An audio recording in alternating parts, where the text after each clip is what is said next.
అందరికీ నమస్కారం. వైసీపీ కీలక నేత మాజీ మంత్రి అంబటి రాంబాబు ఇవాళ పులివెందుల వేంపల్లి పోలీస్ స్టేషన్లకి వెళ్ళాడు. కారణం ఏంటంటే గతంలో చంద్రబాబు నాయుడు గారిని లకారం భాషలో తిట్టారు కదా, చంద్రబాబు నాయుడు గారి తల్లిని ఉద్దేశించి తిట్టాడు కదా. అది రకరకాల పోలీస్ స్టేషన్లో కేసులు నమోదైనవి. ఆ కేసులు అరెస్ట్ అయ్యి జైలుకు కూడా పోయి ఇచ్చారు. బెయిల్ మీద బయట ఉన్నారు అంబటి రాంబాబు. అయితే ఆ పర్టికులర్ విషయం మీద మిగతా పోలీస్ స్టేషన్లో కూడా కేసులు నమోదు కావడం వల్ల పులివెందుల వేంపల్లి అలాంటి పోలీస్ స్టేషన్లో కూడా కేసులు నమోదైన అక్కడ ఉన్నటువంటి టీడీపీ కార్యకర్తలు కేసులు నమోదు చేశారు. సో అంబటి రాంబాబు అక్కడ కూడా కేసు విచారణ కోసం అని చెప్పి పోలీస్ స్టేషన్కి వెళ్ళాడు. సరే, ఒకే విషయం మీద అనేక చోట్ల కేసులు పెట్టడం కరెక్టా కాదా అదొక రకమైన చర్చ. కానీ ఇదంతా ఎందుకు వచ్చిందంటే అంబటి రాంబాబు నోటి దోల వల్ల వచ్చింది.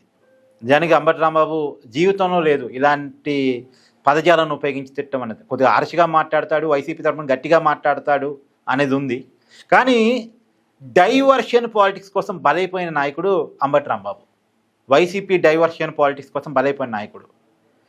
తిరుమల తిరుపతి లడ్డూ ప్రసాదంలో నకిలీ నెయ్యి కలిపారు అని వైసీపీ ప్రభుత్వం హయాంలో జరిగినటువంటి ఒక స్కామ్ బట్టబయలైన తర్వాత దానికి సంబంధించిన విషయాలు బయటకు వస్తున్నటువంటి క్రమంలో ఆ విషయాన్ని సైడ్ ట్రాక్ చేయడం కోసం, ఎందుకంటే ఆ విషయాలే ఎంతగా చర్చించబడితే అంతగా హిందువుల్లో వైసీపీకి మైనస్ అవుద్ది, హిందూ ఓట్ బ్యాంక్ అంతా వైసీపీకి మైనస్ అవుద్ది.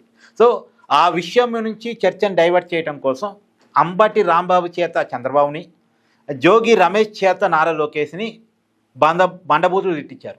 దానివల్ల సహజంగానే టీడీపీ కార్యకర్తలు రెచ్చిపోతారు. రెచ్చిపోయిన తర్వాత ఏదో గొడవ చేస్తారు. ఆ గొడవ మీద వైసీపీ మాట్లాడిద్ది, అది వైసీపీ టీడీపీ మాట యుద్ధంగా మారిద్ది.